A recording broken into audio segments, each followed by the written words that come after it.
রমজান মাসে 11টি মাস আমরা প্রত্যেকটি জিনিসের দাম কম খেয়েছি। রমজান আসার পরে প্রত্যেকটি জিনিসের দাম 40 টাকা 50 টাকা হারে বেড়ে গিয়েছে। প্রতি বছরের মতো এবারও কুমিল্লার বাজারে বেড়েছে নিত্যপণ্যের দাম। বিশেষ করে রমজানের প্রয়োজনীয় পণ্যগুলো বিক্রি হচ্ছে বাড়তি দামে। শসা, কাঁচামরিচ প্রতি কেজিতে দাম বেড়েছে 20 থেকে 40 টাকা পর্যন্ত। অনেকেই তো মনে করে যে পয়সাওয়ালা না, সবাই তো নিম্ন পরিবারের অনেকেই আছে, এতটুকু দাম হইলে কিভাবে কিনে? লেবু তো রমজান মাসে বেশি প্রয়োজন শরবতের জন্য। মানুষ কি করে খাজুর খাইব? খাজুর গেছে 1000, 1200, 1500, 1800, 2000।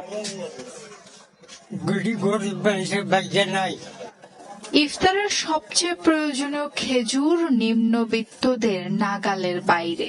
ব্রয়লার মুরগি সপ্তাহের ব্যবধানে কেজিতে দাম বেড়েছে 40 টাকা। খরচের ভার সামাল দিতে নাজেহাল ক্রেতা। ধরো 3 কেজি বাদ দিলে আমরা বলতেছি 225 টাকার উপরে, আমরা কেমনে বাঁচতাম? কম আমাদের অন্যান্য বাজারের কথা বলছে যে তারা স্লিপ দিচ্ছে না, এই স্লিপটাকে আমরা এনশিওর করব এবং তাদের মধ্যে একটা জবাবদিহিতা নিয়ে আসবে যাতে করে ভোক্তা প্রতারিত না হয়। চাঁদপুরে সবজির ঊর্ধ্বমুখী দাম নিয়ে হতাশ স্বল্প ও মধ্য আয়ের মানুষ। সবজি, মাছ, মাংসের পাশাপাশি বেড়েছে সব ধরনের ফলের দাম। মূল্য নিয়ন্ত্রণে কার্যকর পদক্ষেপ নেই অভিযোগ ভোক্তাদের। যদিও ভোক্তা অধিদপ্তরের দাবি কারসাজি পেলেই ব্যবস্থা নেওয়া হচ্ছে। সব জায়গায় যদি সবকিছু কাঁচা বাজার সবকিছুর মধ্যে এরকম দাম বাড়তে থাকে, তাহলে সাধারণ মানুষের পক্ষে কিনে খাওয়া অত্যন্ত দুরূহ হয়ে যাবে। সেল কম হয়, সাপ্লাই কম হয়, তাই একটু প্রতি বাড়িয়ে দেয় 200-300 টাকা, 500 টাকা কেজিতে বাড়িয়ে দেয়। কোন ধরনের অনিয়ম বা অবৈধ মজুতদারি বা কৃত্রিম সংকট বা অধিক লাভে বা মুনাফায় যদি বিক্রি করে, তাহলে আমরা আইনের যে প্রয়োগ সেটা কঠোর ভাবে প্রয়োগ করবো এবং আমাদের এই রমজান ব্যাপী আমাদের এই বিশেষ মনিটরিং অব্যাহত থাকবে। গোপালগঞ্জের বাজারে রমজানের প্রথম দিন থেকে হঠাৎই বাড়তি দামে বিক্রি হচ্ছে সব পণ্য। মুরগি ও গরুর মাংসের দাম কেজিতে বেড়েছে 50 টাকা করে। গরুর দুধের দাম 90 থেকে 1 লাফে 110 টাকায় পৌঁছেছে। বেগুন কিনছি কালকে 70 টাকা কেজি, আজকে যাচ্ছে আমাদের 120 টাকা কেজি। ফলের দাম অনেক হাই। আঙ্গুর যেখানে ছিল সাদাটা 350, আজকে দেখতেছি 100 টাকা বেড়ে গেছে 450। দুদিন আগে আমি যেটা আনারস নিয়েছি 120 টাকা করে, সেটা আজকে 200 টাকা জোড়া। এই শসার দাম বাড়ছে কাস্টমারে খাম খেয়ালি কারণে। কাস্টমার লাগে হলো 1 কেজি, সেনে নেয় তারা 5 কেজি, 100 টাকা কেজি হলে নিয়ে যায়, তো দাম বাড়বে কম। এই লেবু 80 টাকা আলি, এই লেবু লাগে প্রত্যেক দিন লাগে মানুষের, একটা দৈনিক একটা লিয়ে যায়, খেয়ে নিচ্ছে 10 আলি, তা কেমন দাম কমবে ওদের। যশোরে বিক্রেতারা বলছেন রমজানে ফল সহ বিভিন্ন পণ্যের বাড়তি চাহিদা থাকে, সেই সুযোগে দ্বিগুণ দাম আদায় করছে ব্যবসায়ীরা। আমদানিকারকদের দুষছেন তারা। মানে একটা পেটিতে 1600-1800 টাকা করে বেশি, মানে আমরা নিজেরাই কিনতে পারতেছি না, কাস্টমার কিভাবে সিন্ডিকেট, এখন সিন্ডিকেট তাকে রাতে তারা বাড়াই দিচ্ছে, আমাদের তো কিছু করার নেই, আমরা যেরকম কিনতেছি সেরকম বিক্রি করতে। যারা ইম্পোর্ট করে মাল আনে এরাই কিন্তু মালের দাম ওখানে ভাড়ায় কমায়, এখানে আমাদের কিন্তু করার কিছু নেই। এদিকে রংপুরের বাজারে দেখা দিয়েছে ভোজ্য তেলের তীব্র সংকট। তবে লেবু, শসা, বেগুন সহ কিছু পণ্যের দাম বাড়লেও অন্যান্য পণ্যের বাজার স্থিতিশীল। যে কাঁচা মরিচ ছিল 80, সেই মরিচ হয়ে গেছে 140। থাম্বনেল দেখে আপনারা বুঝতে পেরেছেন। ধরুন আজকে পুরো বাংলাদেশে আপনার ঘরে ইফতারের সামগ্রী দ্বারা ভরপুর, আপনি নিজেও একজন দোকানদার, কিন্তু একজনের ঘরে গিয়ে দেখেন সে তার ছেলে মেয়ে সমস্ত পরিবারকে সে পানি খাওয়ায় ইফতার করাইতেছে, আপনার কেমন লাগবে? আসসালামু আলাইকুম রহমতুল্লাহি ওয়া বারাকাতুহু। আলহামদুলিল্লাহি রাব্বিল আলামিন ওয়াল আকিবাতু লিল মুত্তাকিন ওয়া আলা আলিহি ওয়া আসহাবিহি আজমাইন, আম্মা বা'দ। আলহামদুলিল্লাহ, সকল প্রশংসা আল্লাহ তাআলার প্রতি, যে মহান রব্বুল আলামিন আমাদেরকে দুনিয়ার সমস্ত কাজ থেকে বিরত রেখে রমজানের তৃতীয় রোজা রাখার তৌফিক দান করেছেন। এই জন্য আমরা সবাই শুকরিয়া আদায় করি আলহামদুলিল্লাহ। লাখো কোটি দরুদ পৌঁছায় দিই জনাবে মুহাম্মদ রাসূলুল্লাহ সাল্লাল্লাহু আলাইহি সাল্লাম। প্রিয় উপস্থিতি, থাম্বনেল দেখে আপনারা বুঝতে পেরেছেন। ধরুন আজকে পুরো বাংলাদেশে আপনার ঘরে ইফতারের সামগ্রী দ্বারা ভরপুর, আপনি নিজেও একজন দোকানদার, কিন্তু একজনের ঘরে গিয়ে দেখেন সে তার ছেলে মেয়ে সমস্ত পরিবারকে সে পানি খাওয়ায় ইফতার করাইতেছে, আপনার কেমন লাগবে? হ্যাঁ, আপনারা ঠিকই শুনতেছেন। আল্লাহ রাব্বুল আলামিন বলতেছেন, ওয়াইলুল লিল মুতাফফিফিন, ধ্বংস তাদের জন্য যারা মাপে ওজনে কম দেয়। শুধু ওজনে কম নয়, দাম বাড়িয়ে সুযোগ নিয়ে মানুষের হক কেটে নেওয়ার ধান্দা ফিকির করে, তারাও ধ্বংস হয়ে যায়। আল্লাহ রাব্বুল আলামিন পরের আয়াতে বলতেছেন, আল্লাযীনা ইযা ইক্তালু আলান নাসি ইস্তাওফুন ওয়া ইযা কালুহুম আও ওয়াজানুহুম ইখসিরুন, যারা নিজেরা নিলে পুরোপুরি নেয় আর অন্যকে মেপে বা ওজনে কম দিলে কম দেয়, নিজেরা লাভের পুরো অংশটা নেয়, মানুষের হকে কৃপণতা করে, এটাই আল্লাহর কাছে অপরাধ।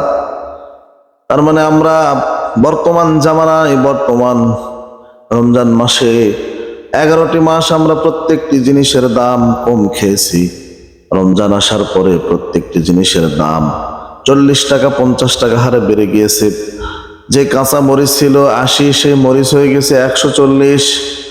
যে পেঁয়াজ ছিল আপনার এরকম 70 80 100 টাকা, সে পেঁয়াজ হয়ে গেছে 140।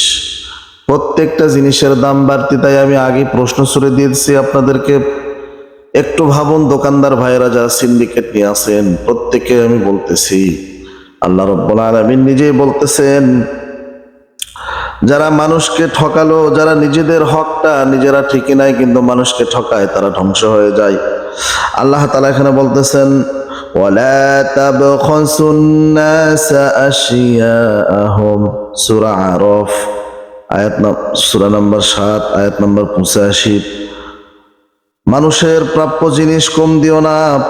রমজানে দাম বাড়ানো মানে মানুষের প্রাপ্য ইফতার কেড়ে নেওয়া। কত বড় একটা কথা বলছেন! রমজানে দাম বাড়ানো মানে মানুষের প্রাপ্য ইফতারকে কেড়ে নেওয়া। আল্লাহ তাআলা আমাদেরকে হেফাজত করুন। আল্লাহ রাব্বুল আলামিন বলতেছেন, ওয়ালা তুফসিদু ফিল আরদ, সূরা আল আরাফ আয়াত নাম্বার 85। আল্লাহ রাব্বুল আলামিন বলতেছেন, পৃথিবীতে ফাসাদ সৃষ্টি করিও না,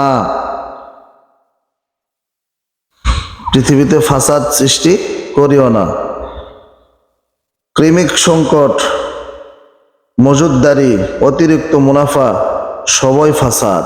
কথাটা বুঝতে পারছেন? ক্রমিক সম্পদ বা সংকট, মজুদদারি মজুদ করে রেখেছেন কিন্তু রমজান মাসে দাম বেশি নেওয়ার চেষ্টা করতেছেন, বা যে কোনো মাসে মানুষকে ঠগায় দাম নিতেছেন, এগুলো হচ্ছে দুনিয়ার জমিনে ফাসাদ।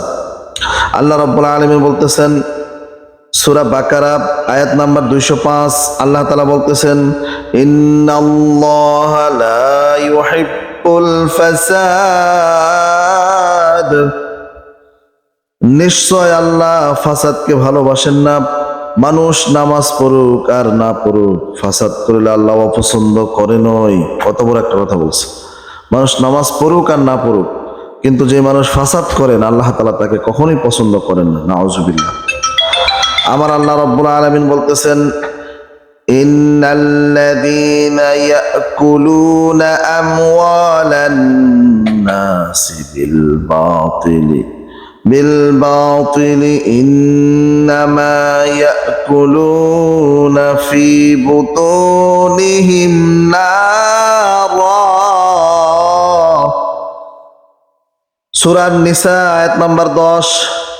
যারা অন্যায়ভাবে মানুষের সম্পদ ভোগ করে তারা আসলে নিজেদের পেটে আগুন ভরে দেয়। হারাম লাভ আগুন, রমজানে যে আগুন আরো ভয়ঙ্কর।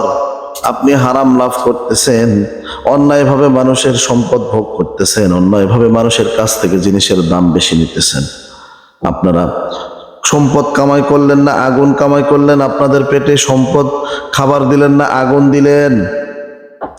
আল্লাহ তাআলা বলতেছেন ওয়া আহসিনু ইন্নাল্লাহা ইউহিব্বুল মুহসিনিন। আল্লাহ রাব্বুল আলামিন সুন্দর করে জানাইয়া দিতেছেন সৎকর্ম করো, নিশ্চয় আল্লাহ ক্ষমাশীলদের ভালোবাসেন।